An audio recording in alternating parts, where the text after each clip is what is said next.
then you can yeah, it started recording. Yeah. Okay, so welcome everybody to our topic of plantar fasciitis. It seems like a very basic and small topic because it's the tiny little foot. But it's a very, very common condition that we all see. And it is very misguided also. So we need to differentially diagnose also what is happening. So that is why I feel this topic is very, very relevant on its own. And it's nice to take a couple of hours to just hone on that topic. With the fact that now we are allowed to go out a little bit, I am at my clinic. So that's a plus point. I'm actually in the other room right now so that our circuits don't merge. I have Shikha. Shikha, you can say hi to everybody by waving. I have Shikha on a phone. She's right now listening there.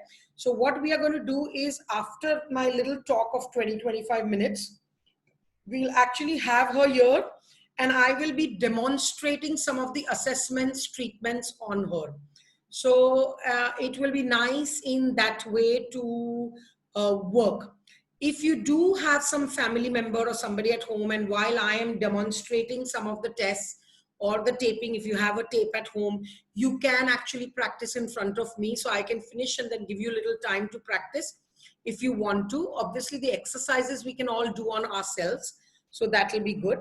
So that is what today is going to entail about.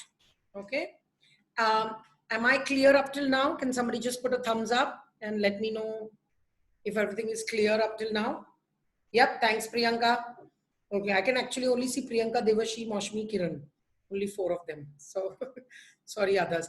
Now, that brings me to the, where am I now stuck? Yes. So, what is the plantar fascia? So, plantar fasciae is a connective tissue. It does not have elastic property of stretch and contract. It is a connective tissue. So basically it is held in waves. And when you want to stretch it, the waves will straighten up. And when you let go, the waves will go back into a little wavy formation. So it is not a rubber band. It is a tight band, which is in an enclosed area in a nice sheet. And when you basically, as I said, in that sheet, it's in a little wavy form, and then you can straighten and you can shorten. Again, it will be nice to hear to Moshu's talk if you want to hear more about fascia. So it was covered a little bit yesterday or whenever she did the talk, sorry. Now, where does this fascia go from? This fascia goes from the calcaneum. So to tuberosity of the calcaneum, the base of the calcaneum, like it's shown in this diagram where the red part is. And then a little later, it divides into 5 strips, 5 slips, and they go and attach to the heads of the metatarsal bones. Okay, it is very important of its attachment being in 5 slips, and that is what actually makes it more vulnerable, because any one slip not working correctly can influence the whole band and the other 4 slips. You then have the fact that what does it do? So it contributes to the arch, support of the arch of the foot, and it has an extremely important role in gait. Not much in standing, more in gait. Okay. So if you can see here again, a little bit more clearer picture, starting from the calcaneum, going for 5 slips attaching to the base of the metatarsal heads. And if you look at the side view, you can see how its length maintains, brings the metatarsal and the calcaneum in closeness to each other, thus maintaining the arch of the foot. Okay, does everybody get that? Yeah? Okay. So what are the functions of the plantar fascia? The most important one is propulsion. As I said, I think the dynamic function of the plantar fascia is much more important than the passive or the static function of the plantar fascia. So the dynamic function is that when you actually, we will, when it comes to the dysfunctions also, I will keep re-emphasizing this topic. But what happens when you propel? So when you propel and you do a heel off in the gait. When you do an heel off in the gait, your toes, or especially your big toe stretches, okay? And it puts a full stretch on the plantar fascia. And to shorten that distance, you need to kind of turn the calcaneum around into an inversion, thus causing supination phase in the gait to do the push-off. So the push-off propulsion is very important function of the plantar fascia, and it acts like a tight rope that pulls the calcaneum in the direction and allows you to roll over your foot and go off into the swing phase.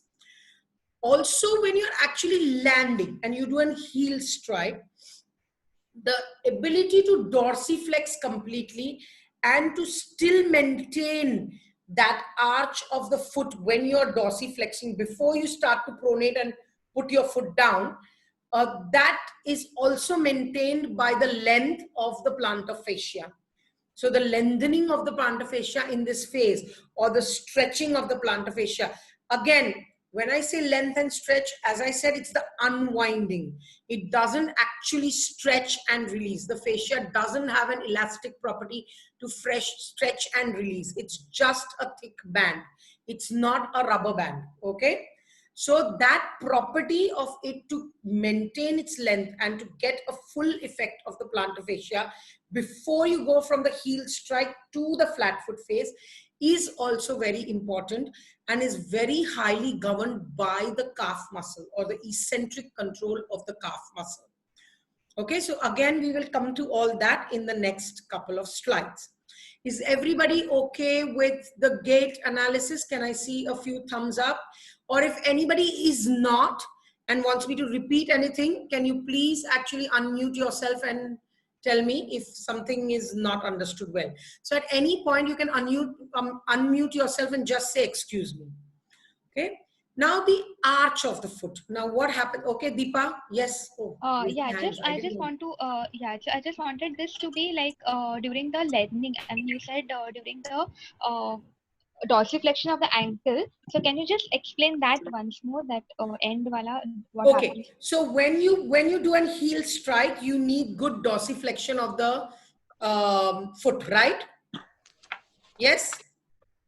That much you understood, Yes. that you need Yes, dorsiflexion? yes. Yes. Yes. Along Yes. with the dorsiflexion, what you need is you need your toes to still be up. You Yes. don't want them to drop down, right? Yes. Yeah. And then it needs to then start going into a little bit of a pronation and coming into a flat foot. Yes. Yes. So that stage of before going into flat foot, before going into pronation, you will need the length of the plantar fascia. This is where it's put at its maximal length. Okay. So if for any reason the plantar fascia is injured, it will kind of hurt even at this phase. So people think they're putting the heel down, that's why it's hurting. But if they start putting, and plantar fascia, people will say that I walk on flat foot, then it doesn't hurt me so much. Okay? Yeah, so this is the reason when they get up from the bed, when they put the feet first, that's the reason when they complain of pain, right? Absolutely. Absolutely. And they will complain of pain at this heel strike phase and not the push-up phase. Yes. Whereas walking, if people are complaining of pain in walking, then they will complain of pain in push-off more. Right. Okay? Yeah. Right. So people who tell you that initial hurts, but then it goes away, it's more likely that it's that heel strike phase that's hurting. But people who say that actually when I continue to walk, the pain starts and builds up, they are more into the first one is the heel strike. The second one, when walking more, is more the push-off stage. Yeah, but then the push-off stage, if the patient is complaining, then that is not more of plantar fascia? That is also more of plantar fascia, but that is more that it is paining in its shortened position. Okay. When you are actually kind of shortening it. Okay? Okay. Yeah. So actually not exactly shortening it, rather lengthening it at the toe, but shortening it at the heel. At the heel, yes. Yes. Yeah. Yes, Moshmi. So you're saying that in, I don't know if you need my video, but in heel strike, there is a stretch of the plantar fascia towards the calcaneum. Yes. So that's where, if it was an irritant, then it would cause pain when you're landing, right? Yes. But its function is where? In heel strike and push off. Yes, and more in the push off. We'll come to that. It's called the windlash mechanism. We'll Okay, come okay. to that again. Okay. We'll come Okay. to that again. I've already Okay. explained it, but we'll come to that again. Okay. Okay. Yes, thank you. So the second function of the plantar fascia is the arch support, and more so the height of the arch. It also, because it has the 5 slips, believe me, it also supports the horizontal arches, because the 5 slips, if they're closer to each other, they will hold the horizontal metatarsal arch also, but they more function on the longitudinal arch or the navicular height arch. Okay, and you can see why, because of the position it is in. If it is very tight, it will have to actually drop, and if it is very loose also, the navicular will drop. Okay, so both ways it will detriment the arch support if it is tight or loose. And the last bit is, because it is covering the bottom of the foot, and the way it is going around also sideways, it actually protects the intrinsic muscles and also avoids the bowing of the intrinsic muscles when they work. So it is better for the function of the intrinsic muscles to have an optimal length and an optimal health of the plantar fascia. Okay, we are going on to the dysfunctions now, but if anybody has a question here, you can raise your hands, or I'm going to move on. Yeah, can you just repeat the intrinsic muscle part you said? So it's like a little, it is like a little bottom covering of the foot. Okay. So if you think of the bones, and then you have the intrinsic muscles underneath them, the flexor intrinsic muscles, not the extensor so much as the flexors and the interosseous of the foot. So those muscles which are at the bottom are protected from the floor and are not squashed, because there is like a little trampoline underneath. Okay. Yeah, got it? Yeah. Otherwise, all those muscles would be squashed between the ground and our bones. Okay. Yeah. Okay. Thanks. Okay. So now, what is plantar fasciitis? So as you can see from this definition of Carrick, it is a painful foot condition, and it basically causes inflammation where the plantar fascia is attached to the calcaneum. Okay. More the medial side of the calcaneum, but it's called the calcaneum tuberosity. But that's where it is, and that's where you get a spur. Yes, that's exactly where people get a spur. Yes, but if you see x-rays of spurs, and I think I have an x-ray of spurs somewhere coming up, the spur actually goes from the bone and goes towards the bone upwards. But where is the plantar fascia? It's actually down. The plantar fascia is here, the calcaneum is here, and the bone actually goes that way, spur. So it's never irritating the plantar fascia. So remember that the spur never causes plantar fasciitis. It's the other way around. Plantar fasciitis is an abnormal forces of the plantar fascia on the calcaneum gradually form the spur. Again, I will talk about that a little bit more. So now we'll come to the causes and the contributing factors of plantar fasciitis. And one of the important ones that I believe, and most of my patients I see, is an inefficient lengthening or tightness of the calf muscle. This might be a physiological tightness where the actual length of the muscle has been shortened over years. And this can happen in a growing spurt. So kids of the age of boys especially, because they already have inherently tight hamstrings, and now their bones have suddenly grown at the age of 16, and their calf muscle has not lengthened along with it. So physiologically the muscle is shorter for its liking. Yes, and it needs to lengthen a little bit. But the second thing also, which we learn in movement sciences, if anybody's done kinetic control and all, is the fact that there is an inability of the calf to let go.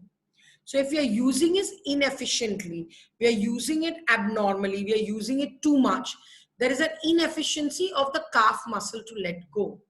Now, what happens when a calf muscle is tight? We have limited range of dorsiflexion. So the calf muscle will not allow you to go into full dorsiflexion. What does that mean? That when you actually do something like a heel strike, or you do something like a standing, getting into the neutral stance phase, the tibia, this is your mortise, this is your talus, this is your tibia. The tibia should glide anteriorly, on the talus. And this does not happen because the calf muscle is tight and it's holding the tibia backwards. What then happens is that because the tibia doesn't come forward, but you still want the dorsiflexion range, is that you invert the talus and the calcaneum, resulting in a subtalar pronation. Okay. Now this pronation puts a lot of strain on the plantar fascia, especially during the push-off phase of the gait, thus causing an fatigue, an overload, and challenge on the plantar fascia constantly on every step you're taking. Thus, then when it fails, or it has small injuries, micro injuries, which then become like a big injury, which will then result in inflammation of the plantar fascia or dysfunction of the plantar fascia. Has everybody to a certain extent understood this? Can I move on? Yes, yes. Yes? Okay. Yes. So the second one is the weakness. And see, as much as I say 1, 2, and 3, believe me, 1 will lead to 2, or 2 will lead to 1, and which will lead to 3. Yes? So as much as I have 3 main factors and contributing factors, they all link into each other. So now you might have tight calf because you have a weak tibialis posterior weakness, or eccentric weakness of the tibialis posterior. Now, what does the tibialis posterior do? So the function of the tibialis posterior basically is to do plantar flexion along with, can anybody tell me? Inversion. Plantar flexion with inversion. Now, what happens is when you have poor eccentric control, so it doesn't let go. Yes. So it's not lengthening during dorsiflexion. Again, coming to the same thing. So if the tibialis posterior doesn't control the dorsiflexion, okay, it doesn't release slowly and effectively when you do a dorsiflexion. Okay, when you actually get to the mid flat foot or the mid stance phase of the gait, that's where you will drop into pronation. It will not control that pronation. That pronation will be excessive at that phase because the tibialis posterior is not there to sling underneath. So we all know the tibialis posterior starts from the 5th metatarsal base, not the head. Okay, sorry, I don't have a foot model, unfortunately. But it starts from the, so if you think about your metatarsals here, okay, so if these were the metatarsals, these are the base of the metatarsals and these are the head of the metatarsals. It starts from the base of the 5th metatarsal, goes across to the medial aspect where the navicle is, then comes across on top, and then goes up to the shin, anterior aspect of the shin. That is why it's a plantar, even though it's in the front of the foot, when you contract it, it actually pulls the foot into plantar flexion. Yes. So that release, if that is too weak and it is not controlling properly, it will not hold the navicular on top when you need it to do so. Now this is found very common, and fatigue of tibialis posterior is found common in long distance runners, especially country runners. So people running on uneven surfaces and so on. So not running on grass or clay, but running on in mountains, or even simple hour marathons. So tarmac and all is not a smooth, nice surface. So you running on Verlicy face and then you running on the bridge, the ceiling, and then you running on Antop Hill. And so that is also change of scenario and change of surface. Okay. So uneven surfaces and long distance running would not be an ideal situation for the health of the tibialis posterior. Now, weakness of this muscle, as I said, would cause excessive pronation, And again, this would lead to the strain on the plantar fasciitis, causing plantar fasciitis. Okay, can I move on to the third issue? Everybody okay? Great. Yeah, I have Yeah, a quick sure. question. When Yes. you're doing pronation, when you're talking Yes. about pronation at the subtalar, you're saying there is a pull in terms of the calcaneum. Yes. There's a pronatory Inversion pull, of the calcaneum. eversion of the calcaneum, correct? Inversion. Inversion of the calcaneum. Yes. Okay. Calcaneum drops inwards. Okay, so you are okay. Fine. Okay, I'll come to that after Yeah. this. Okay, go ahead. Yeah. Okay. Yeah. Now this is the windlash mechanism, and sometimes you might lose it if you don't have the good optimal length of the plantar fascia or the function of the plantar fascia, especially when it is already swollen. It will put more strain on it, or if it's been excessively used. So what happens, as we discussed already to a certain extent, during propulsion of the propulsion phase, the first metatarsal has to go into a dorsiflexion. So when we are into plantar flexion, the first metatarsal is into dorsiflexion. Now this puts a stretch, including all the other fingers to a certain extent, but more so the toe, because we are going from an flat foot to a toe off phase. Yes. So if you remember the gait cycle, we are going into a toe off gait. So there, the dorsiflexion of the first metatarsal is putting a stretch on the plantar fascia at that metatarsal area. This lengthens or winds up. That is how we call fascia. We call winds up. So it actually removes all the wrinkles and gets the maximum length of the plantar fascia. Okay. Now this causes an needed, very much needed calcaneum inversion. Okay, decreasing the distance, if you think about it, pulling the distance between the calcaneum and the metatarsal head. So you remember that this arch, so it's attached to the metatarsal head here and attached to the calcaneum here. And by stretching it from here, we are bringing this point closer. Okay, so we're getting that little arch, but we are also getting that little starting of that pronation, because the calcaneum can't come closer because the other bones are there, but it can rotate and bring the attachment closer. So it rotates into the inversion, thus leading the shortening, but causing the arch to be well supported. Okay, the arch to be well supported when you're doing that. So causes that supination that we need before we are going to go into a pronation. So it tilts the calcaneum, but brings it closer, brings it nice and firm to maintain the arch of the foot. So you can see that in the diagram here. So you can see that in the diagram here, that triangle. Yes, everybody can see that. Can you see my cursor? Can you see my mouse arrow? Yes. Yes, yes, Yeah. yes. We can So see. you can see that the triangle formed that's called the windlash mechanism. And when this stretches up, the triangle shortens and thus increases the height of the apex. So this apex will kind of go more up. Is that okay?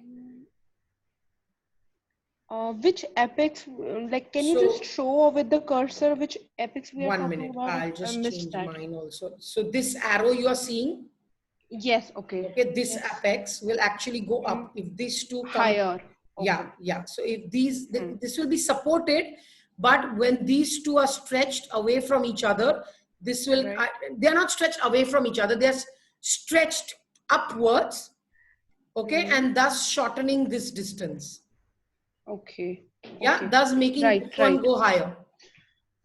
Right. So both the like the point of If you think attachment of will this reduces. being, 1 minute, if you think of this one being A, and this one being B, and this one being C, by taking this force upwards, you'll be bringing them A and B closer to each other.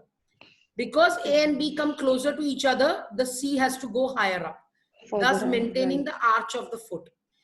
It does not actually increase the height too much. What it does is it doesn't allow it to drop. Yes or no? Okay. Yes, yes. Sure? Yeah, I'm clear. Yeah. And what will happen is, if this mechanism doesn't occur, obviously that good supination will not be held and the plantar fascia will be put at an load again, leading to plantar fasciitis. Yes? Can I move on? Yeah. Yes, please. Back mechanism. 1 minute, I'll just change it. No. There we go. Okay? Yes. Supination. Now, other... Load. Okay. So now, Ori, wait, what happened? So the three main causes and the contributing factors we've worked on. What we're now coming is to other predisposing factors. So the arch of the foot. So somebody has, if you think about it, if somebody has an high arch, so already the plantar fascia length is shortened in general. Do you understand that? So Yes. now when they need to pronate, the strain on the plantar fascia is quite high. But if they are pronated, then the length of the plantar fascia is not optimal enough to support the arch of the foot. So the strain on the plantar fascia is different, but there is still a strain on the plantar fascia. Can we do that once again, please? Yeah. So like any, if you think about muscles, like any Right. muscles, the muscle being long or the muscle being short, both Short. has disadvantages. Yes? Right. Right. Yeah. So like that, when you have an high arch or a supinated foot, Right. okay, the distance between the calcaneum and the metatarsal is already reduced. Yes. Yes. Yes? So Yes. now imagine you're already in the windlash. Right. Now when Right. you want to dorsiflex the foot more in the push-off phase, what will happen to the plantar fascia? It will be under a lot of stress. Right. To further reduce the, like, to further promote the windlash. To promote the windlash. Windlash. Okay, to promote the push-off phase. Right. Yeah, okay. Right. And if Right. the foot is pronated, Hmm. initially only you have a flat foot or a pronated foot, the length of your plantar fascia is already at a disadvantage to support the arch when you go to the windlash. Exactly. Right. Yes. Understood? Yes. Can I go on? By the Yes. way, who is this? Who am I speaking to? Chavi. Sorry. Achha, Chavi this side. Okay. Okay. Yeah? Yeah. Can I go on? Yes, please. Thank you. Okay. Yeah. So the next is obesity and sudden weight gain. Okay. So if you obviously again think about it, if you have an obesity, the effect on the trampoline is quite high, and so there will be it's a predisposing factor. Long distance running is one of the ones, again on uneven surfaces. Inherently a tight Achilles tendon. Now this we are talking not of the calf muscle. We already discussed the calf muscle. We are now talking about the tendon in itself, just the tendon being short, okay, or thickened or tight. And obviously that will also, because that is attached to the other end of the calcaneum, and that will have an influence on how the calcaneum is placed in space, thus influencing the plantar fascia. And most important is footwear. Footwear is so important when it comes to plantar fasciitis. So if somebody already has plantar fasciitis, it is amazing how just changing and giving them a good adjustable footwear can make things absolutely fine. And saying that soft soles, come in. Who's come? Sorry, 1 second. Yes, sure. No, just tell them. Okay. Sorry, guys, just give me 1 second. Sorry, I'm at the clinic and somebody's just entered. Who's come? Okay, okay. So you can come here if you want. Sorry about that, entrance. But so basically the soft soles, please, that is way more harmful for plantar fasciitis or any foot problems than is hard soles. So soft, cushiony chappals with sponge in them? No. Sketchers in between came out with gel memory foams. Oh my God, the memory foams are good, but they came out with gel insoles. That is highly, highly detrimental for the foot mechanics because it cuts off the proprioception. Anything such soft cuts off the proprioception, and when it cuts off the proprioception of the foot, then the effect or the sensation has to be brought about by the Golgi tendon bodies and all the tendons and the fascia in itself to tell you where you are in space. Okay, so if your proprioception from the ground is reduced, and so how we train people in by giving them, challenging them by on soft cushions. Imagine walking on soft cushions all day long. So how much you're challenging your balance and how much you're challenging the mechanoreceptors of the foot. This Hansen 2018 article is extremely nice. It's really nice to read about the causes of plantar fasciitis if anybody's interested in further reading. Okay, can I move on to symptoms? Anybody wants to ask me anything about the causes and the contributing factors of plantar fasciitis? No? Okay, moving on. Now the symptoms. So what do we see? So everybody's heard patients come and say them. First thing in the morning when they walk, it's painful. It may ease off, and as they warm up or as they walk about 10, 12, 15, 2-minute steps. And also they will tell you barefoot it hurts, but if I wear a good chappal, it doesn't hurt. Yeah, am I okay? Has everybody heard that in the past?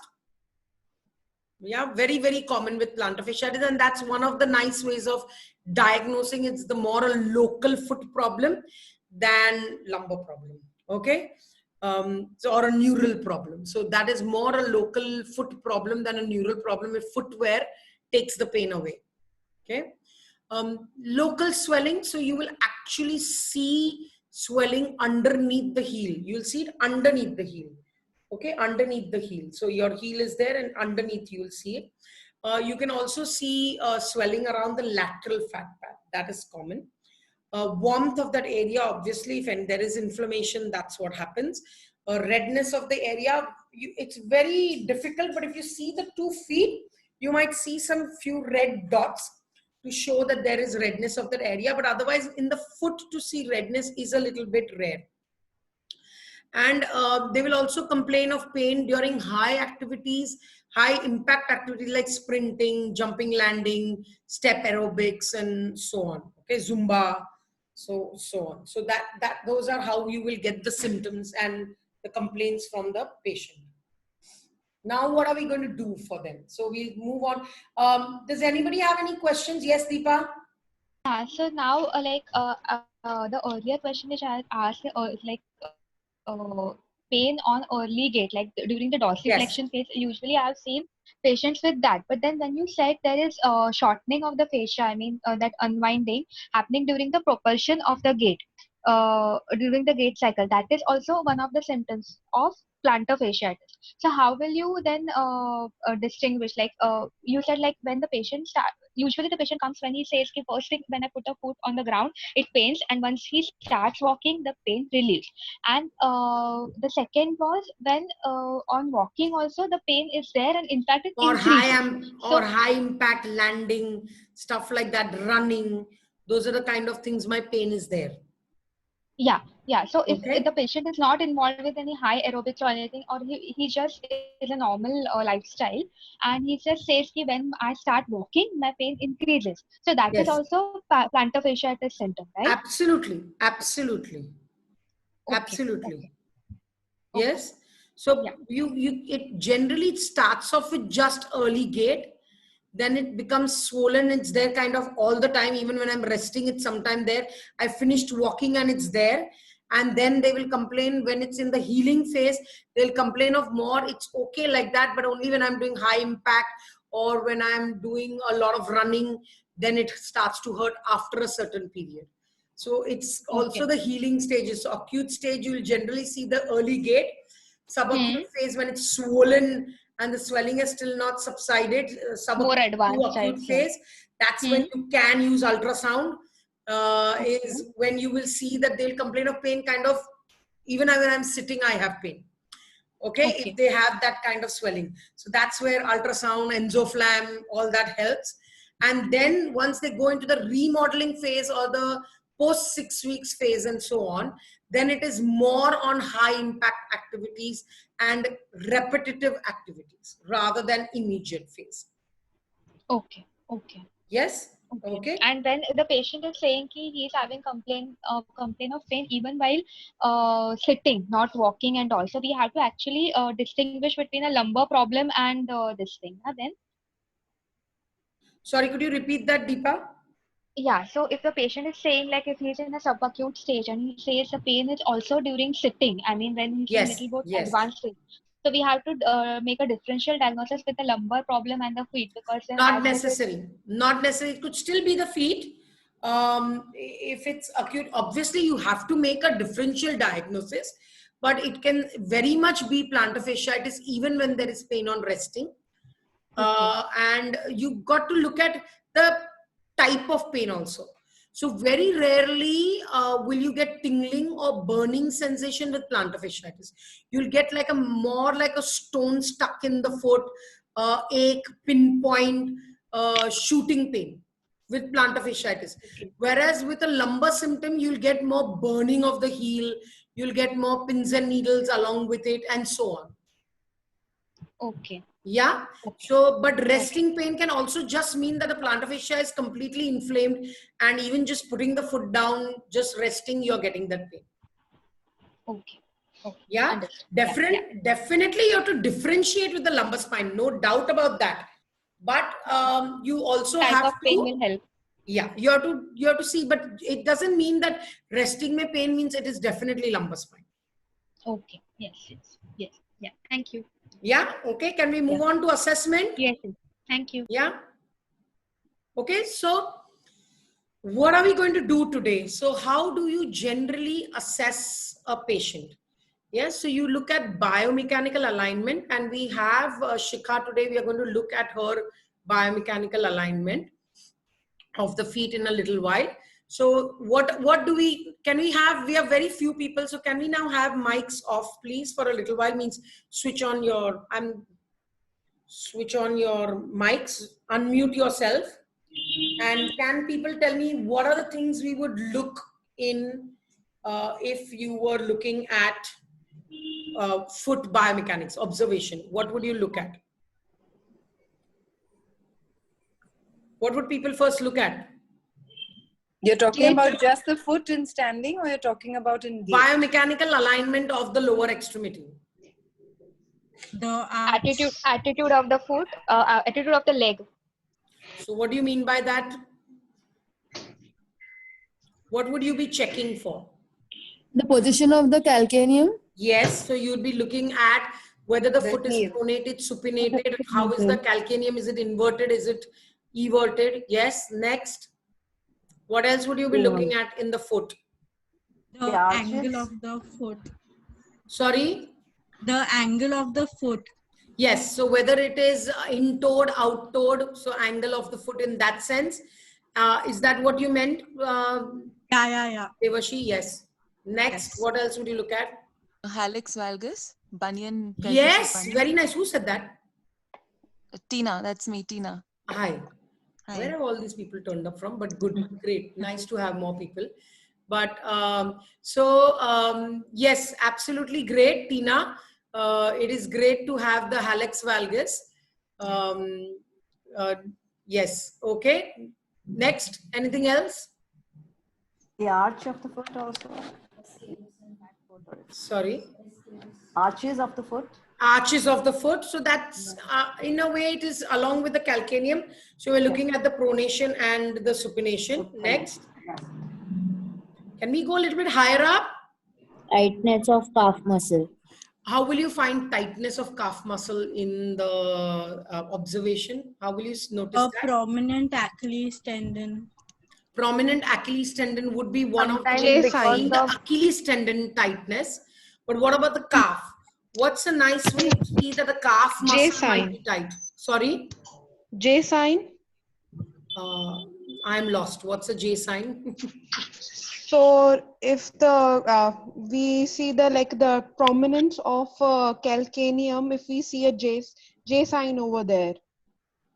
Okay. Prominence of the calcaneum and you see a J sign. No, Phys- sorry, I don't know what that is called as a J sign, but the prominent of the calcaneum with the navicular drop is what we can see, but I don't know if it's called a J sign. I'm lost with that one. But what about higher up? What Genu about the valgum, knee? Yeah. Genu valgum, Yeah. Genu verum. Not in Internally genu valgum, we'll see Internal hyper. rotation. What is it? Knee, Hyperextension. yeah, knee Yes, we see hyperextension. hyperextension of the knee. The Yes. hyperextension of the knee is a good indicator that the calf is acting much more than the quadriceps. Yeah. Yes? Right. Is everybody Yes. okay with that? Yes. Yeah. What else can you see higher up in the chain, which can cause internal rotation? So the internal rotation of the femur. Femur, Position of yeah. the pelvis. Yes, position of the pelvis. pelvis. Whoever said that, up, down position of the pelvis, rotated position of the pelvis. Yes. Yes. Anything else anybody wants to add? Yeah, okay. We can mute everybody again, please. And I'll go back to sharing the screen. So we will look at all this in Shikha, and Shikha does have a few changes, so it'll be fun. We then have gait analysis. Now this would also be extremely important. We'll try and see how much we can do that today with the video, but I'm going to be holding her phone and doing it, so in a way it will be better. So we'll do a little bit of gait analysis also. Again, we want to know what is the painful stage of their gait, to analyze a little bit whether it's a length issue or whether it's a tightened issue of the plantar fascia, whether it's a fatigue issue of the plantar fascia. Okay. For any joint and any condition, what is important is to do functional assessment. Okay. What I mean by functional assessment is what is their aggravating factor. And for plantar fasciitis, I've put a few things here which are nice to quickly check. So a full deep squat to see if you have good dorsiflexion, lengthening along with the knee flexion. So you get a nice stretch on the calf muscle along with the calcaneum, and you get a good dorsiflexion of the foot.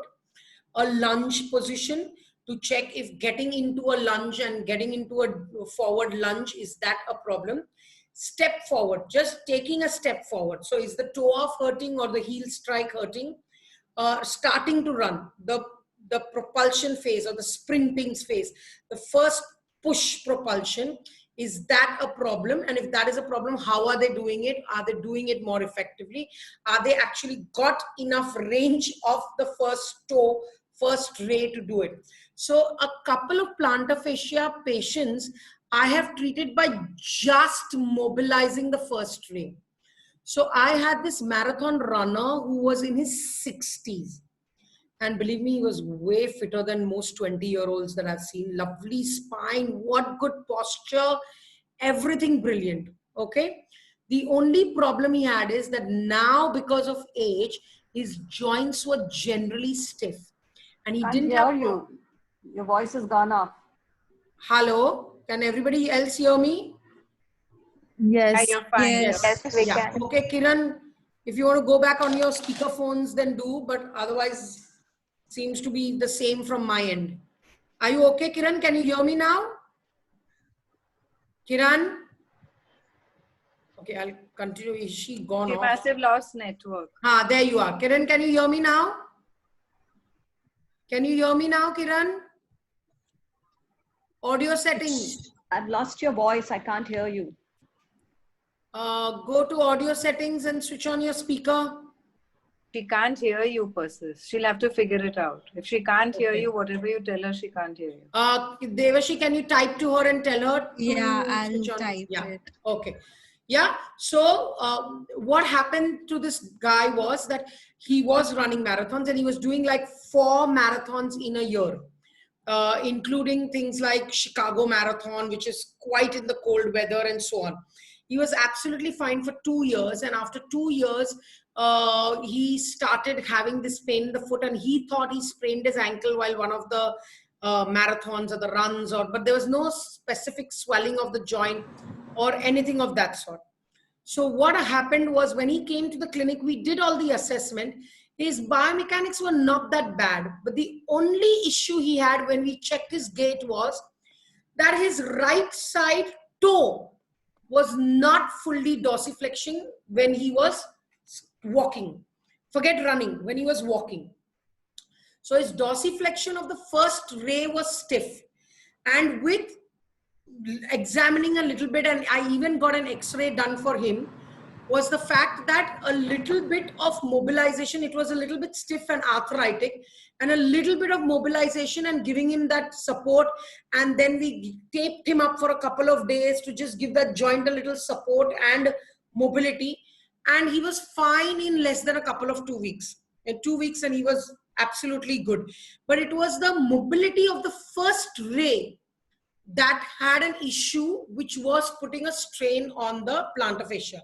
So remember, we are all one body with multiple parts, and one body part might be affected because another body part is not working what it should be doing. And usually the body part that is affected has never had the problem. It's the one that's taking the brunt. Okay, just can you check some of these? Okay, is that okay? Can I move on away from the functional assessment? So what you will do with functional assessment is, if they are complaining of some sort of pain or something, we will tell them to do that. We'll tell them to perform that pain, okay, that painful activity, and check what is it that they are not doing correct in that functional activity and why it is putting a strain on the plantar fascia. And this goes for any joint. So make them do the activity that they are complaining of pain in, to see how they're doing that activity inappropriately. Yes? Okay? Yes. Okay. Now, ankle range of motion. Again, like we've spoken, very important to check the ankle range of motion, because that will affect the loading on the plantar fascia.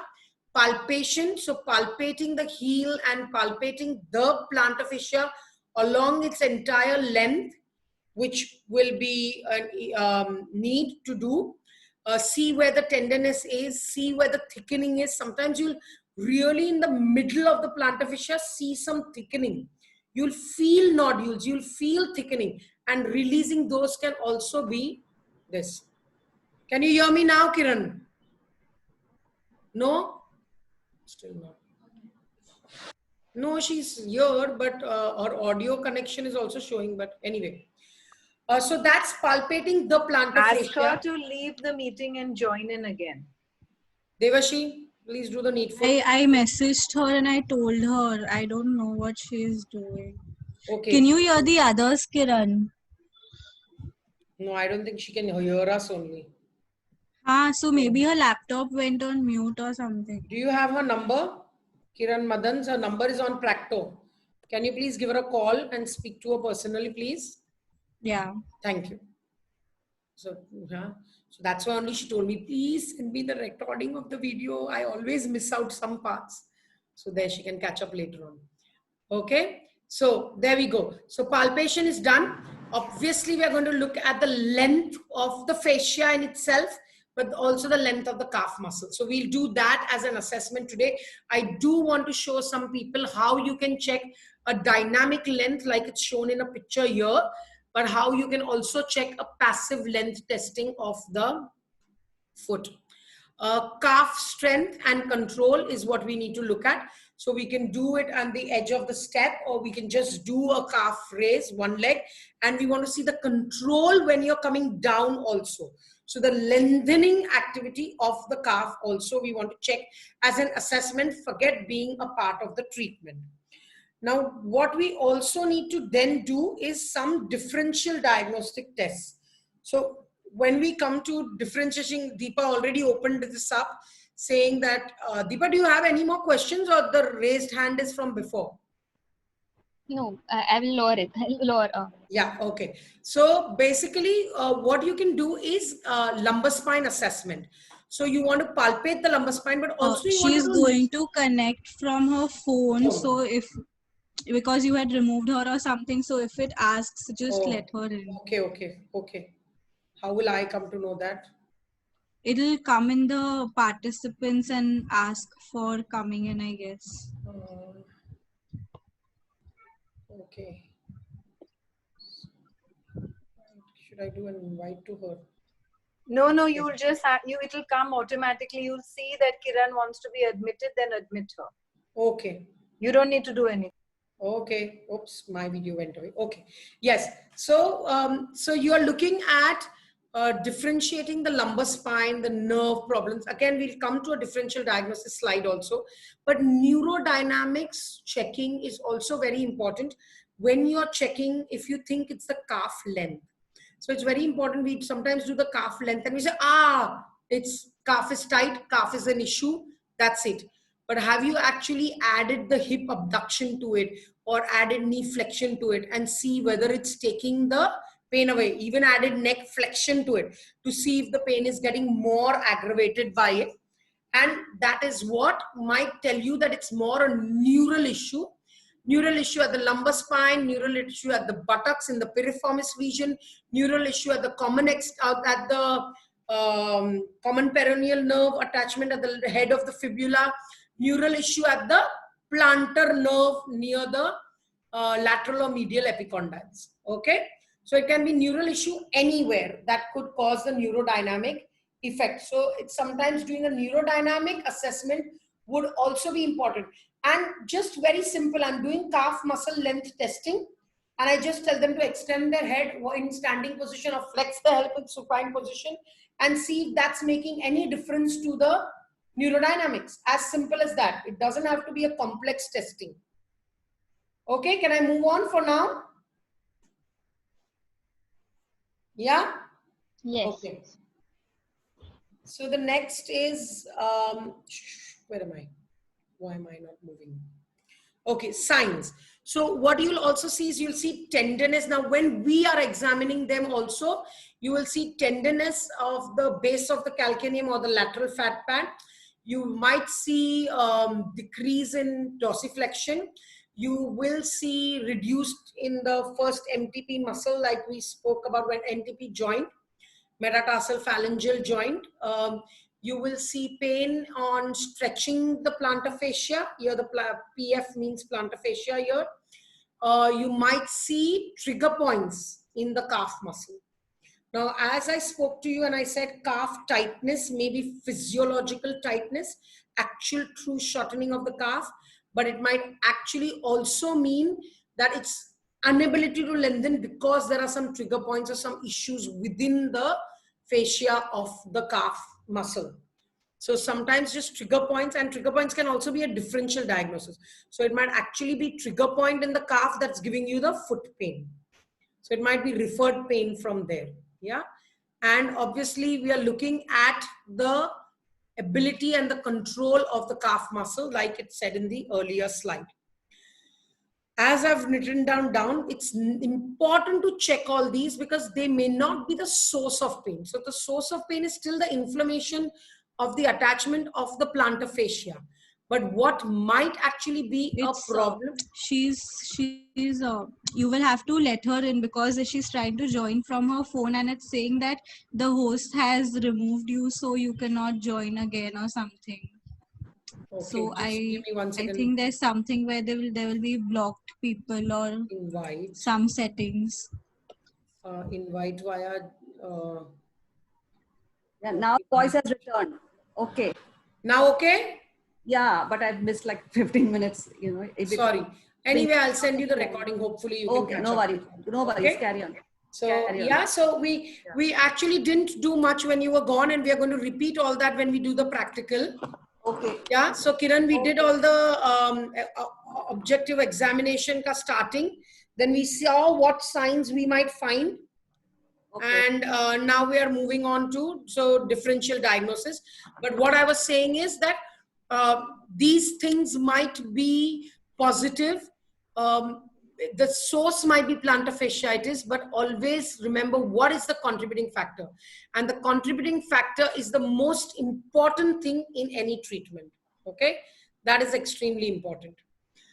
Now, differential diagnosis, a few things. Has anybody heard of fibromatosis? And if you've not, it's very rare, but it's kind of a benign thickening or kind of a benign gland in the plantar fascia, in any fascia. And you will find this in multiple. So they might have it there in their palmaris longus, they might have it in their torticollis, in their, what do you call it? The, not sternocleidomastoid. What is that? That flat facial muscle in the, so in the fascia, the pure fascias of the body, they can actually have these nodules or these benign tumors, and they are called fibromatosis. And you can have that in plantar fascia. And the difference being that the whole plantar fascia will be tender in this, and not just the where the inflammation is. Obviously, arthritis has to be ruled out, so that will cause a lot of problems in the foot and the tiny joints. You have fascia and a rupture in the tear. So, just one second, I'll just send her an invitation. I don't know where she's lost again.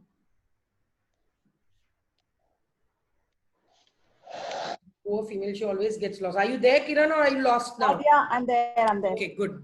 Yeah. I'm there. So Yeah, yeah. there can be a tear in the fascia or a rupture in the fascia because of something like an heavy sprinting or some activity that they have done where it is. And also remember Pott's fracture. People know Pott's fracture, falling from an height and breaking the mortise along with the talus fracture. That can cause plantar fascia ruptures. Okay. So remember, after a Pott's fracture is healed, you're doing rehab, it's been 3 months, why is there still pain in the foot? It can actually be that they had a ruptured plantar fascia. So please keep an eye on that. I've only seen one case of that. So, but very rare, but it's there. Calcaneum bursitis. So the picture here shows calcaneum bursitis. The biggest difference and the differentiating factor is that the pain will be more superior and posterior aspect of the calcaneum rather than the inferior aspect that I'm showing here in the calcaneum, which is where your plantar fascia insertion will pain. Okay. And then you have your peripheral plantar nerve entrapment.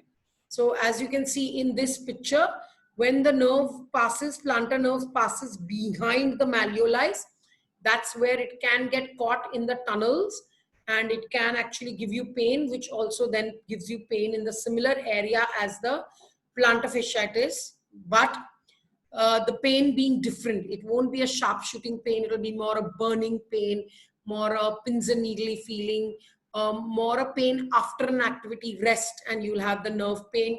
More palpation directly on the plantar fascia won't give you pain, but palpating on the lateral, palpating on the epicondyles will give you the pain. And obviously spinal referral is a plus, plus, plus.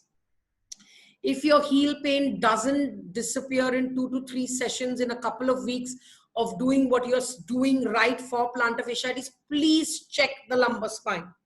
Please, I've had enough patients now who don't have any back pain, but might only have heel or foot pain or calf pain or something like that, which has actually been from a lumbar neural irritation. Can I move on? Yes, I'm presuming. So before we move on to management, should we do a little bit of assessment? Is everybody okay for a little bit of practical? Yes. It's a 2-hour session, so I'm not going to give any break, but does anybody quickly want to have a sip of water or anything? Do people We're want to doing that. We're videos doing on? that. Don't worry. No, we're Don't okay. want to remove the videos on? Okay.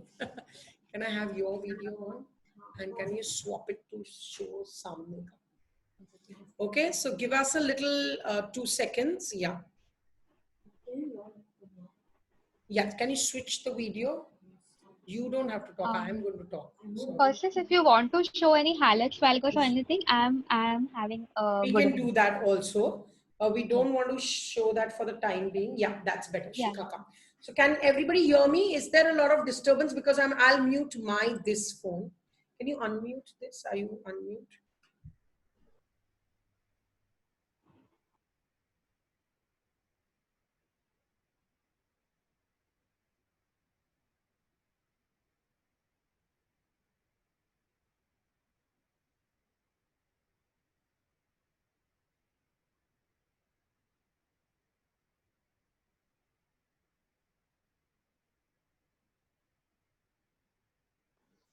Persu, you have to stay unmuted, otherwise you go You away can't from hear the me from speaker view. Shika's phone? No, and you are also going away from the speaker view on the phone. So then that's difficult. Yeah, to but watch I don't want to be on the speaker view of the phone because I'm going to be showing Shika. Okay, okay. Yeah, yeah. So we are going to be doing, headphones also won't work. Okay. Okay. So put Shikha on mute and you speak from wherever you are. No, that will be better. Now you can hear you. Yeah, we can hear now. Yeah, we can.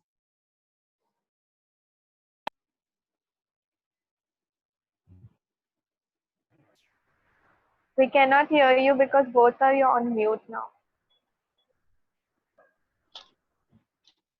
Now can you all hear me? Yes. Yes. Okay, great. Yeah. Okay. So now I can just I can't go on. Okay. So let's have Shika standing there. Sorry, Persis, whatever device you're holding to show it to us, turn it horizontally so we can see you full screen. Otherwise, Shika is coming half. We'll have to do this Like that. Like how we can see you. But I want to remove your audio also completely. 1 second, wait, guys.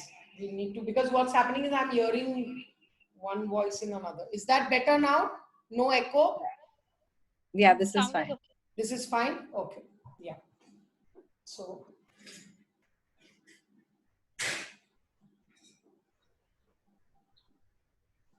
facing the mirror, please.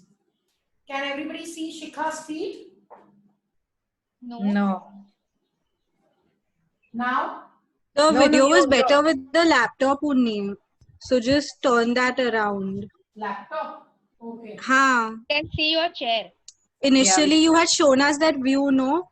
Okay, then shut your phone. Shut it only completely. Go out of the meeting. Okay. Sorry, I've not done practicals before with so much. So live practical. Yeah, this is good. Getting it. This is good. This is good? Yeah. Can you see Lovely. Shikha's feet now? Yes. That's better. Is that good? Perfect. Yeah? Yeah, so can you roll your trousers up above the knees, please? So what we are observing when you do biomechanics of the lower extremities, you're observing the height of the pelvis. Yeah, barely you can see, but it's equal. You're observing the height of the ischial tuberosities. So you're observing the height of the ischial tuberosities, the level of the knees, and the angle of the feet. So from the back side, you're seeing the asymmetry. You're also seeing from the back side that there is an excessive internal rotation of the femur. Now, Shika doesn't have a lot of internal rotation of the femur, but she does have a little bowing of the tibia, slight bowing of the tibia. Now, if we have a facing forward, face us, please. So, can you see that? Yeah? Yeah. So now you can see a little Right bit of movement. hyperextension of that knee. Yes, and you can see that there is a slight pronation of both the feet. So we can see the pronation of both the feet. You can see that she's slightly outturned, but not too much. She's not internally rotated in her femur, but she's definitely hyperextended, which you can also then see in the side view. So in the side view, now you can see that because of a calf bulk, you can't see properly, but her femur is here and her tibia is here. Yes, so you can see that hyperextension. Yes. Can you see that? Yes, we can. Yes, okay. So that would be her. So if I had to write observation in her, as in what was wrong with her, I would write mild to moderate pronation. I would write hyperextension of bilateral knees with left side being more than the right side. I would write no internal rotation of the femur and a mild bowing of the tibia. That would be my findings in her. They would be symmetrical everywhere. She's not got any asymmetrical in terms of the height. Persis, is the bowing more on the right side? Yes, it is more on the right. So if you look at that, definitely a little bit more on the right side compared to the left side. Slightly. Yes. Okay. So was that observation okay? Yes. Even the pronation is more on the right. No, pronation actually both ways she's got reasonably okay. Chair is seen, na pulses. That, but I'll be sitting maybe on it. But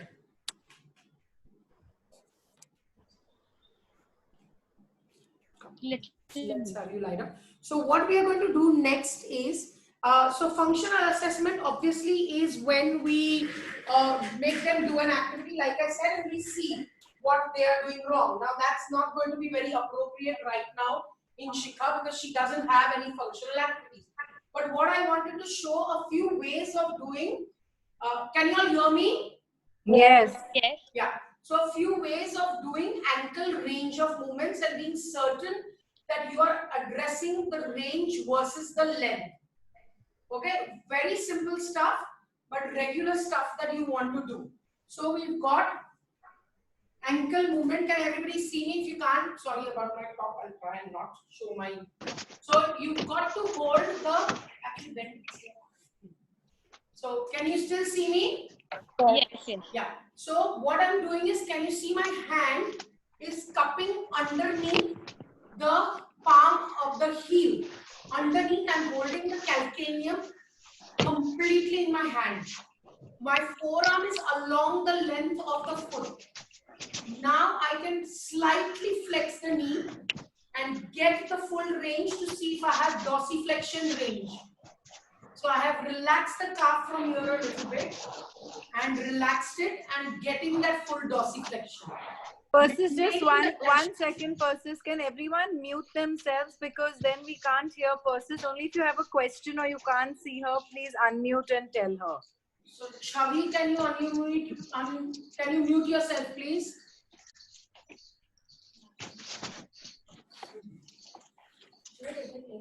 No.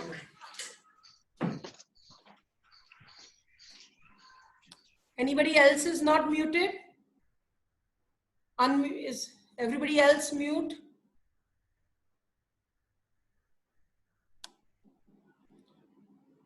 Yeah. Okay. Yeah. Yeah, is that better now, Moshmi? Yes, yes. So again, so the range, for the range of motion, be sure that you slightly flex the knee. You're holding the calcaneum and the talus in the palm, whole foot is covered, and then you're getting a control. Now, if you were actually here, you could make out that she's actually got a very stiff ankle. I don't know why, we'll have to go into that afterwards, but she's got quite a stiff ankle and she doesn't want to dorsiflex. And I'm going to see if that changes by straightening her leg. So her calf muscle is not an issue. It's the same dorsiflexion with the knee straightening. So I can get the full dorsiflexion with knee flexion, maintain that dorsiflexion and straighten her knee to see if her calf muscles are making a difference and not allowing me to straighten the knee because her calf is tight. Is everybody okay with that? Yes? Yeah? Checking inversions and eversions are also important, and that you can do by actually holding both your arms like this and then just turning the whole foot in and turning the whole foot out. You can do that in the forefoot, but you can also do it with the calcaneum. So I can cup underneath the calcaneum and do the inversion, eversion along with the calcaneum. Okay? So that's plantar flexion also you can check by just pushing the heel down and getting. But plantar flexion is not something that is limited. So I don't have an issue. What I would like to check, like we spoke about, is the dorsiflexion of the first toe. So now we'll bring the table a little closer so you guys can see a little more. Nice wire. Yeah. We don't need that. So just the toe. So you want to see, hold the metatarsal and phalanx, distal, proximal phalanx, and then push it up to see if the dorsiflexion of the first toe is happening or not. Is that okay? Yes? Okay, so that was the basic range of motion checking. We saw how to also effectively in supine check the calf muscle. Now, as per the diagram that I had before, the testing of the calf muscle against the wall, the actual measurement testing. Can you come back on the floor, please? So I need a side view. So imagine this chair being the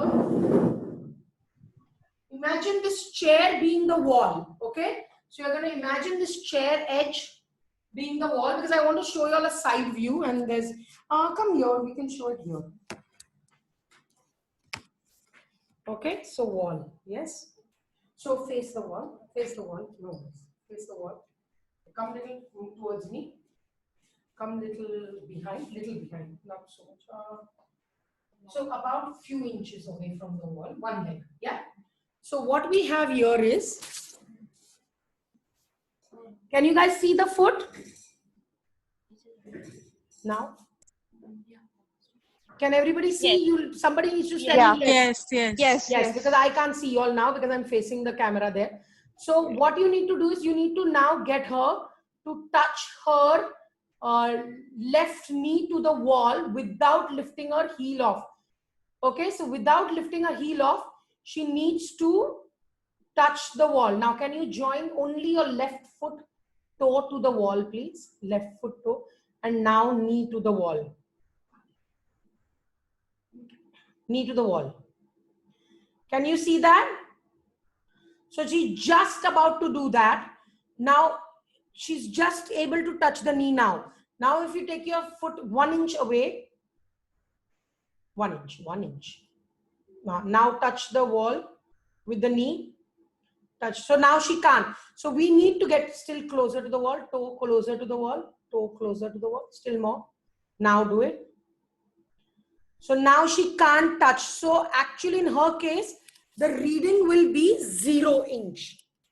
So how you measure it is, how far can they stand from the wall and touch their knee to the wall. That's an actual act. Do you remember the diagram that I had shown in one of the slides?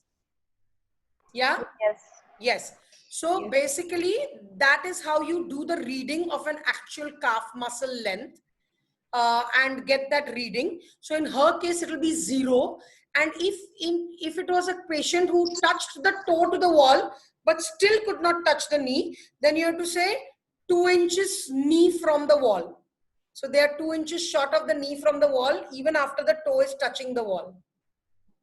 But doesn't matter what's happening at the hip. It doesn't matter what's happening at the hip right now. And the pelvis. Checking the length of the gastrocnemius muscle. Okay, so even And if you what go is the into normal, like how much it should be? So normal actually varies, and we want to check it from one side to another.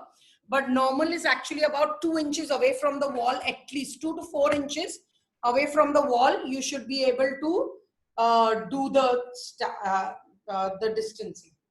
Okay. Yeah, Moshmi, you want to ask something else?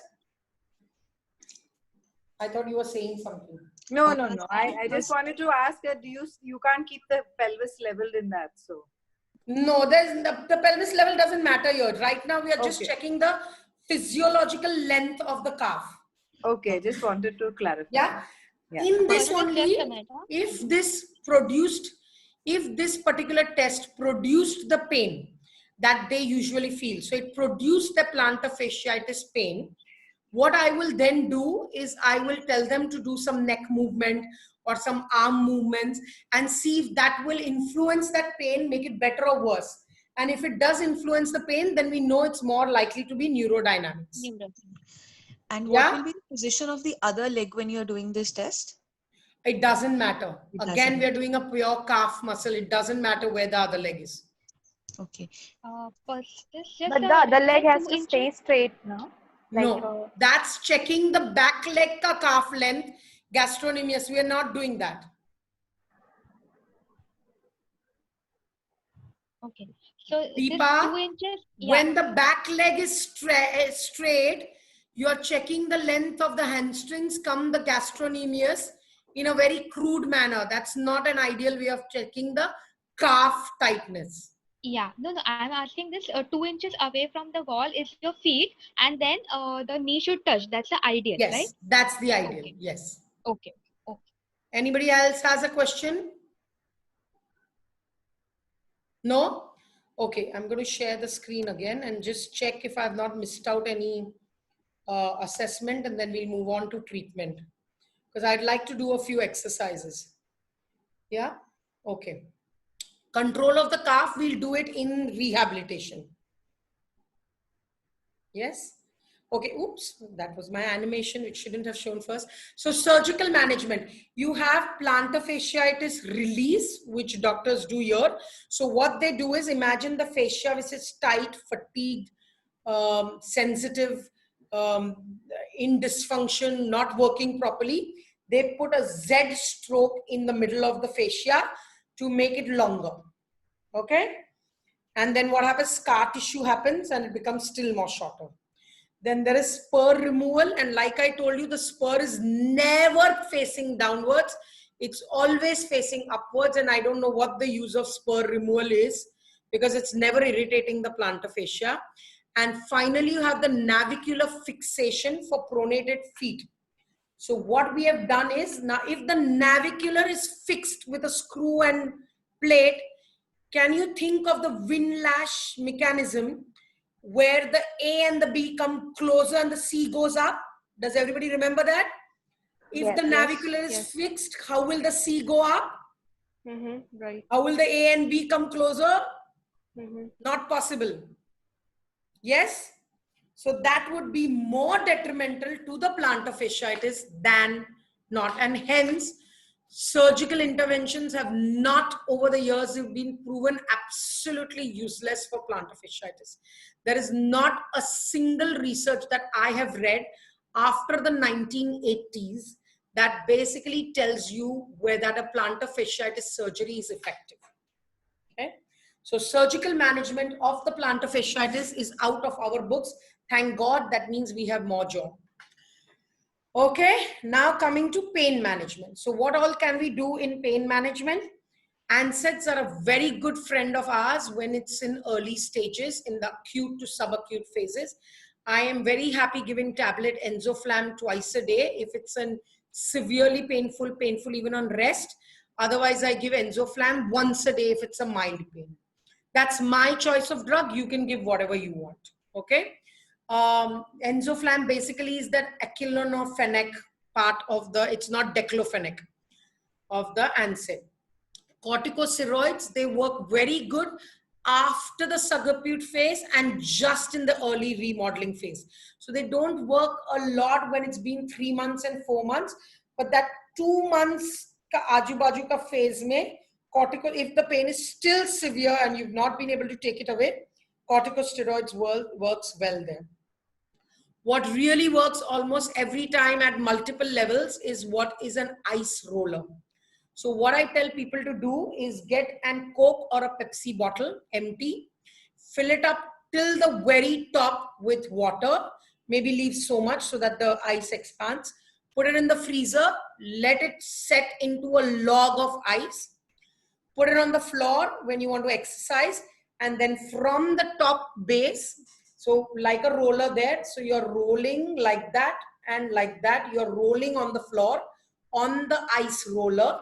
So you're getting like a nice massage of the plantar fascia, also a nice soft tissue release, soothing, plus the icing cold effect of the roller. So I don't tell them to keep moving. They can stop at the area where it's painful, but also the rolling in between 10 seconds every minute or so, and do the ice about 10 minutes. That's one of the first advice I give the patients even before medication. Soft tissue release of the plantar fascia in itself can be done. Trigger point release of the calf can be done. Very, very effective. If the medial head of the calf is tight, releasing the medial head of the calf can have an absolutely great effect. Just like the meds, ultrasound can be useful. So you've done things, they've come to you early, they've come to you in the first 2 weeks. You've treated them for 4 weeks, 6 to another 2 weeks, and things are not working. They still have that pinpoint pain. Within that first 6 to 8 weeks, if you want to give them ultrasound, that's fine. I personally don't call them to the clinic and do this. I have a nice portable machine with instructions inside. So I give it to them. I tell them use it for 10 days and then come back. I can't charge them money to sit around and go round and round and round around their foot.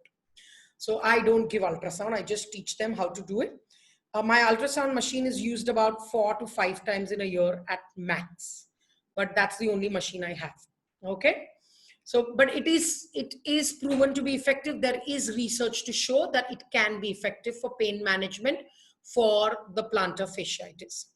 And obviously taping. So the taping, like it's shown here, and not time permitting, but definitely I will be demonstrating the taping today.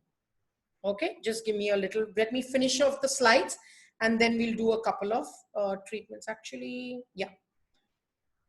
So now what is very, very important is coming to the contributing factors or the causes of why the plantar fascia got inflamed.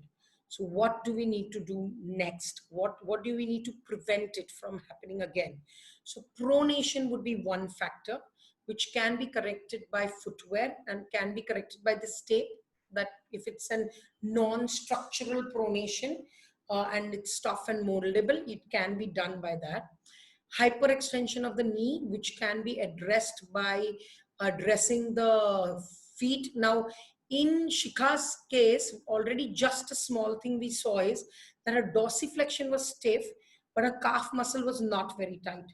So actually it's the dorsiflexion, lack of dorsiflexion in the ankle that was causing the hyperextension rather than the length of the calf.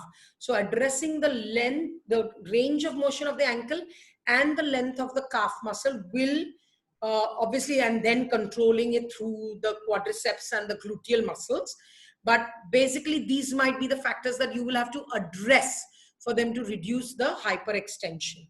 And finally, the internal rotation of the femur, which is very commonly seen in many, many patients, which causes the changes underneath the circuit. This needs to be worked on by working on the glutes and so on. Any questions here?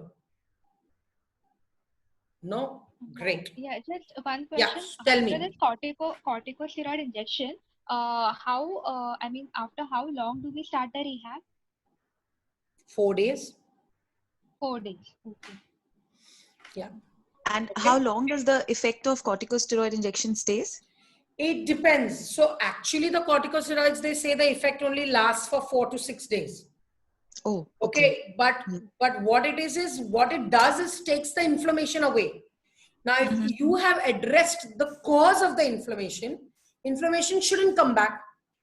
Absolutely, yeah. So yeah. I wouldn't do corticosteroids till I have done all my analysis and changed all my contributing factors to a certain extent. Okay? Because then it might be that the swelling has been for so long that even after taking away the irritant, the swelling is not going away. Then you need the cortisone to take the swelling away. So is it like the last resort should be more or less corticosteroid? So that no, we can it's not very much the last resort. There are some things in the middle, but yeah. And most orthopedics actually don't like giving corticosteroids in that region because they believe that it actually results in tears. Oh, okay. Yeah. Okay. Yeah. So a lot of orthopedics actually will say no for giving the cortisone. You can just try doing things like dry needling in that area to reduce the swelling.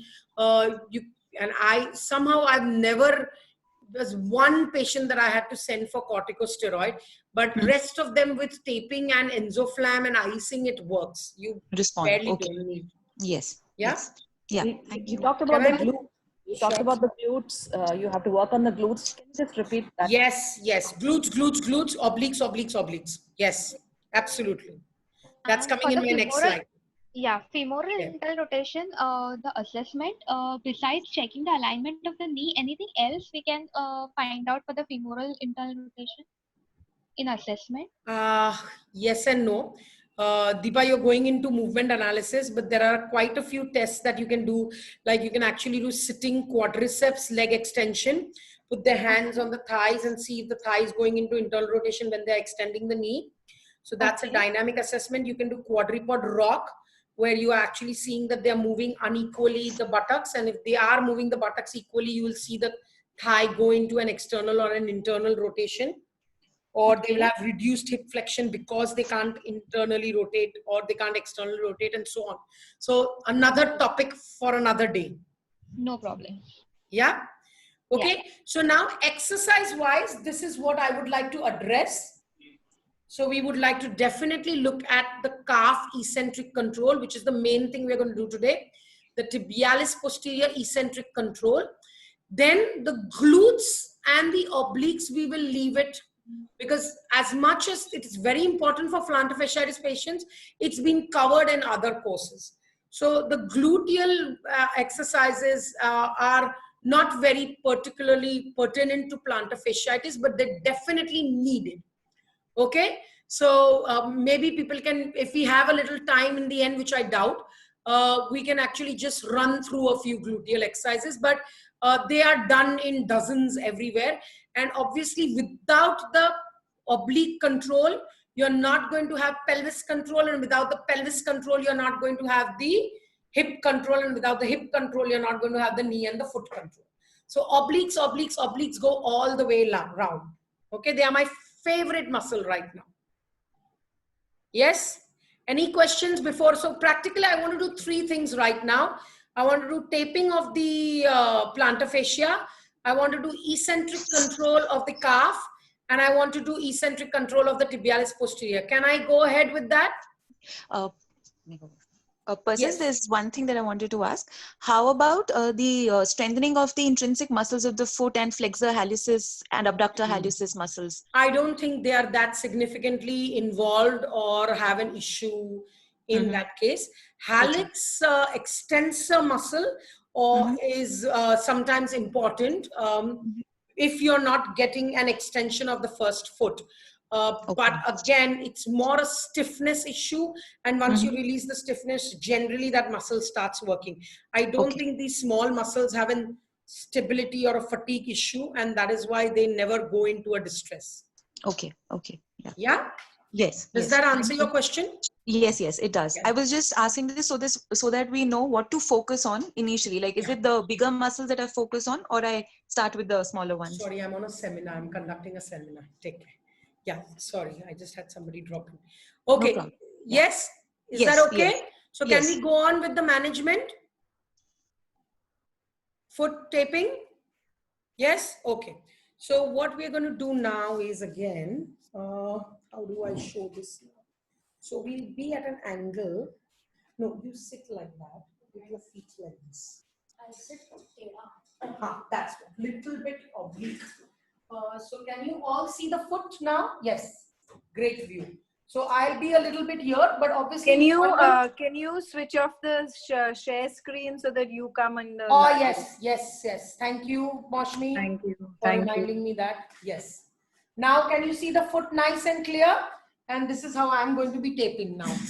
Every stage of taping I will show you all.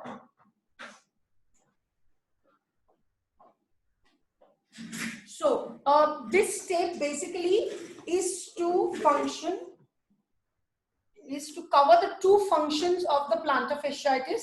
One is to support the arch of the foot, and the second is to support the intrinsic muscles of the foot, which is what we spoke about right in the beginning of the lecture. So what we are going to first do is we are going to get an anchor tape. So everybody's seeing I'm using a rigid tape. I use the Bursdorf BSN rigid tape. You can use any rigid tape you want. Please don't bother using micropore. It doesn't work. Don't tape, okay? Kinesio tape has a different kind of a taping technique for plantar fasciitis. You can use that also. There's nothing wrong with it. This is my method of doing a rigid taping, and this particular method, if you do it with the kinesio tape, doesn't work. Okay, some of the taping techniques are reversible, but this one isn't. Now, what we want is a neutral of the foot, and it's really hard for her to maintain the neutral of the foot, but that's what we want at all times. You want to measure the anchor tape, and the first tape is going along the metatarsal heads. So I'm placing this like this along the metatarsal heads. Can you see that? I've got the 2 strips on the side, 2 strips on the side, and I'm pulling the foot up now and just strapping it up. So all I'm doing is separating the metatarsals a little bit to give that anchor. So can everybody see that anchor tape? Yes. Yeah. Yes. Okay. Yes. The second tape that's going to happen is going to go in a figure of 6 type of a tape. So you're going to start from the medial aspect, go along the lateral aspect of the heel, turn around and come up. Yeah, so more focus of the foot. So there we're going to turn along the heel here, measure it, tear it. Then what I'm going to do is I'm going to take my thumb, lift this up a little bit, and then put the second tape on. Just seal this up, seal that up, and then seal these up. So if you can see, the tape is half on the side and half at the back. Can everybody see that? Yes, hopefully. Yes, we can see Same that. thing. Now just press it so that it maintains the arch a little bit. Same thing we're going to do now from the lateral to the medial aspect.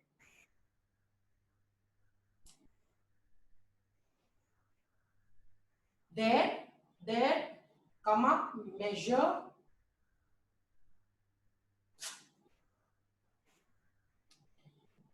Lateral toe, metatarsal head, push it up. There, cover it, seal it, and seal it. Okay, and the final tape is to re-anchor it up. So just again a strip on top here, hold, I'm stretching that way and then sealing it up. Okay, so what we have is,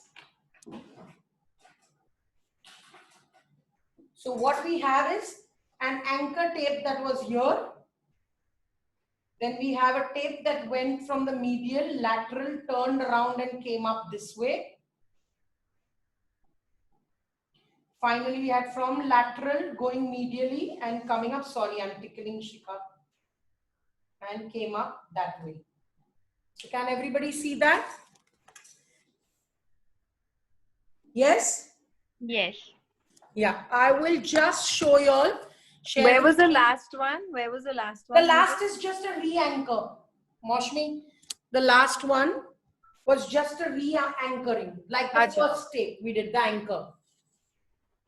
So if I just go back to the screen share, 1 second.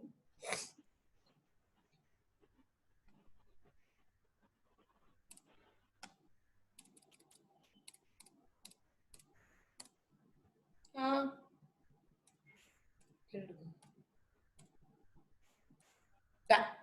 So that's from my taping course manual. Can everybody see that? It's the exact tape that I just showed you all. Yes? Yes. Yeah. And I think some of you all have done my taping course, so you've done this tape with me. First is one question, like Yes. when we are going to correct with the footwear, like you said, the footwear is a very important thing. Then when to do the taping till the footwear comes? It's like that. No. Say if it's a simple insole that you're giving, you can still do taping with it. But if you're going to do some metatarsal head lift, or you're going to do some wedging to tilt the insole and things like that, then I would wait for the tape to come off before you add those. Okay. Yeah, metatarsal lifts, those small little egg-shaped round stuff. Deepa, Yes. you have it in your insole right now to show people? Yes. No, right now I don't have. Okay, sorry, but Deepa uses them, and Deepa basically has a little bit of arthritis in her foot, systemic arthritis, which is causing a lot of stiffness in her toes and so on. And has got hallux valgus and stuff, and she doesn't have that first ray extension. So what happens is we've given her a metatarsal lift in her footwear. So what it does, it increases, it lifts the ball up, giving this first ray more movement to work around with. So you've got your metatarsal that's been lifted up, and thus you get a little bit extra range of the toe to move around and wiggling space rather than being jammed down. Yeah. So that's how metatarsal lifts also work for first ray OA and first ray changes, which again will indirectly reduce the heel pain. Okay. But this taping which we did will not help that, right? No, no. No. It will help the relaxation or the unloading of the plantar fascia. So it's more, if you know which slide I put on, it was the pain relief slide. So Yes, it doesn't, it more works for pain relief. It doesn't work much for correcting the biomechanics or anything of that sort. Yeah. It's more to relieve the tension on the plantar fascia in itself. So it works on the source of pain, not the contributing factors. Yeah. And how long to put the tape? The usual stuff, 4 to 5 days, 6 days. It's the foot. So even 6, 7 days, remove it. If you need to, you can retape it. Sometimes I've done it consecutively for 2 to 3 weeks, but that's it. Okay. Okay. Yes. Can I go on to the calf eccentric exercise? Yes. Does anybody have any other questions regarding the taping? No? Great. So now we've got, can I have you stand up now? So simple calf one. So that the bed is not in the way.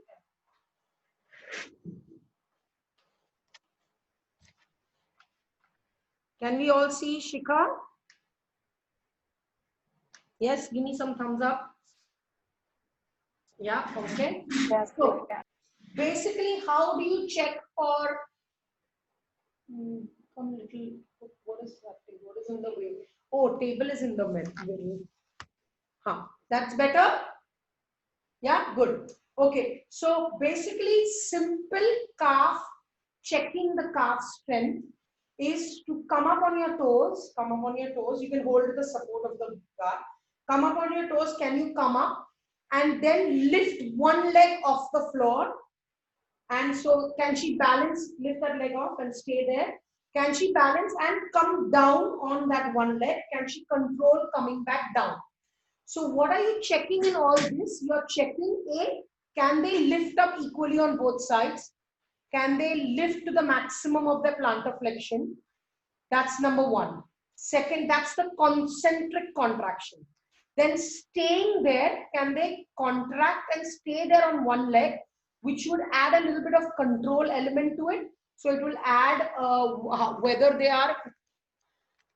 they've got a little bit stability of the pelvis, whether they've got stability at the knee, where are they failing if they can't stand on that one leg. And then the slow dropping down is the eccentric effect of the calf. Now, I don't care whether you all put the videos on or not, but if you all want to stand up and perform this exercise, it's very easy, and feel it. How the calf strength changes from doing it on 2 legs versus doing it on 1 leg. So you're doing 1 leg versus 2 legs, and whether y'all can balance. And if anybody cannot balance on 1 leg with the heel up, then please put your video on. We'll show it to the others and we'll see what is wrong with your alignment. So once more, I'm going to get Shikha to do it. So we are going to do both legs together. Come a little forward on the platform. Both legs together, heel up, heels up, up, up, up, up. Control, lift 1 leg off the floor. Hold that there and slowly come back down, controlled on the leg. So she's actually got a beautiful control of the calf muscle. Okay. A lot of the times we have patients exercising this at the edge of the step so that we get the full length of the calf into dorsiflexion. But that's not testing. That's more an exercise that they can do. And you can start off with this and then progress to doing it at the edge of the step where they go up and then they're coming more below to get that dorsiflexion full range also. Any questions on calf eccentric control? Like when you are standing on one leg, so not even a finger touch is allowed, because I was not able to. No, why not? You can have a little finger touch. There's nothing wrong with that. Okay. Okay. For the balance check. Yeah, we are not checking the balance. We are checking the stability of the pelvis and the yes. leg. So a little bit balance, a finger touch, one hand touch is absolutely fine. if they can control that. If you want to challenge it later on as an exercise, you can do it on a foam roller, you can do it on a wobble board, you can do it on a box, you can do it with a squat. So you know that exercise also, which is good for the calf. Eccentric along with glute med, where I don't know if she can hold the wall, please. No, sideways only, just take a support. Sideways only. Squat on the right leg, left leg in the air. Left leg in the air, squat, squat, squat. Now hold the wall, please, with your hand. Now come raise the right foot heel up, yes, and down. Maintain the squat, yes. So the squat works on the hip stability by using glute med. The abdominals will work by not allowing the bum to stick out, which she actually was doing a little bit. So we need to work on her obliques by not allowing her to stick the bum out a little bit. The glute med will work with the knee control and the rotation of the femur. Glute max will work by holding the buttock in that squat position. And finally, the calf will work by taking the leg up and down. Should we do this exercise once more, just really quickly? So we are squatting on the leg and then raising her heel up and down. Okay? Yes? Is that okay? Everybody? Yes. Anybody has any questions on the calf? Yes, Deepa. No, understood. That's a challenge, no? That's a further thing. It is a challenge, but it's not that difficult. Okay. It's a challenge, but it's not that difficult. It's actually a good control come calf training exercise. So concentric, eccentric, and control all together. Okay. And if anyone's not getting it, they can join the Pilates classes because we do this all the time. Yes. Okay. Now we're going to do tibialis posterior. Now, we spoke about this. What does tibialis posterior do? So one of the functions of tibialis posterior is definitely the inversion with the plantar flexion. But mainly what we also does is it lifts that navicular up in weight bearing. So in weight bearing, one of the functions is supination of the tibialis posterior. So I'm going to use a tubey strip today. You can use a TheraBand tied up and do that. But I'm going to use this strip today. And what we're going to do is we're going to put it around Shikha's feet. Again, can everybody see her feet? Yes. Just give me a second. Okay. So what we are going to do is put it underneath her feet on the top of the sole of the feet. Now she's going to stretch this band. Yes. Now what has happened is because the band is stretched, the feet are being pulled in. Now against the TheraBand resistance, she's going to lift her, no, not the ball of the feet, just the arch. That's it. Yes. So she's going to supinate, don't lift all this, just the arch. It's a small movement. And drop down. So she's lifting this arch up where my finger is and she's dropping down. What she shouldn't do is lift any of her toes up. Just lift that up. Can you all see? Do you want me to get the laptop closer? No, it's absolutely fine. Yeah. Okay. So if you put that on the floor so we can see her. So if you look at that foot, drop it down. Yes. And then now lift it up. Yeah. You can see that her lifting the arch up and now drop it down. Drop it down. Yep. That's it. And lift it up. Yeah. And drop it down. So that's the exercise she's doing. You can do both legs together. You can do just one leg at a time. Understood? You can remove that band. One more really nice tibialis posterior exercise I'm going to show at the edge of a step. But it can, yeah, so at the edge of the step, again to lift this arch up. So when we are working on the tibialis posterior, we are not interested in its strength. So you could use a TheraBand and you could make them do plantar flexion with inversion and then come back into dorsiflexion and then plantar flexion, inversion and come back. You could do that in supine long sitting, but that's not a functional exercise. That's not how we use our tibialis posterior. So what we're going to do is you to stand on this. Okay, but what you need to do is I want your right foot. Okay, no, sideways, facing that. 1 second. Oh, sorry, I've been showing you all the ceiling. Okay, so I've got a stepper here or a stool. Yes, no, the other foot. Yes, so what we need is, can you all see the stepper where my foot is? Yes. So now climb up. Hold the wall, right? Now this foot has to be half here, out, out. Still no. Yeah. I'm holding the stool here. So what I've got her to do is she's half out of the foot, out of the stool. She can drop her arch down and lift her arch up. No, not the toe. Lift the arch up and drop it down and lift it up and drop it down and lift it up. Okay? Yeah. So she said this is difficult. Yeah. So did you get that? Yes. Everybody got that? Yes. Yes. So can everybody get their screens on if you want? We're actually time up. So actually, have I missed any slide? Let me just check if I've just missed any slide.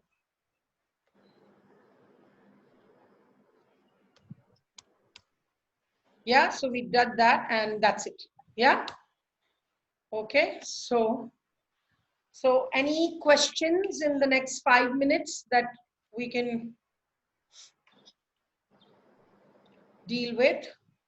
So you're not. So a big thank you to Shikha, please, obliques. for yes. For Yes, the tell obliques, me. I'm going to show some exercise. The obliques are very important in this, right? Sorry. The obliques. Yes, and so simple as she did the one leg squat exercise. So what she did when she did the one leg squat exercise, she stuck her bum out a little bit. So just getting her to control that anterior tilt of the pelvis, getting her to control the back while she's doing that one leg squat would be an oblique exercise in this instance. Okay. Yes? Okay. Anybody has any other questions?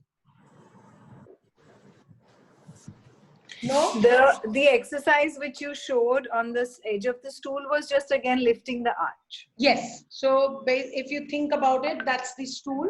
All you're doing is lifting the arch and dropping it down, lifting the arch and dropping it down. So you're working on the tibialis posterior against gravity. One question, if someone has a knee problem and they can't do the squat exercise, what oblique or other exercise would you give? So you basically just work on the calf at the edge of the step. You don't need to add the obliques squat. You don't need to add. You can do in bridge. You can do a bridge with calf raises. So you can get them lying down in a bridge position, control the pelvis, control. Obviously, that wouldn't be a very functional exercise, Kiran. But you could do it in the bridge, and then in the bridge, you could add one leg heel raise. Okay. Anybody else?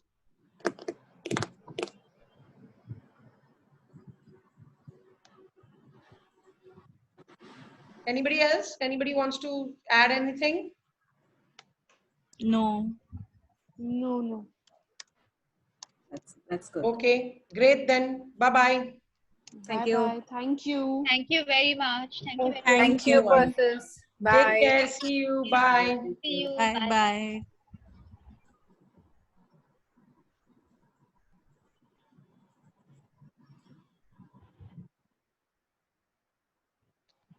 How do I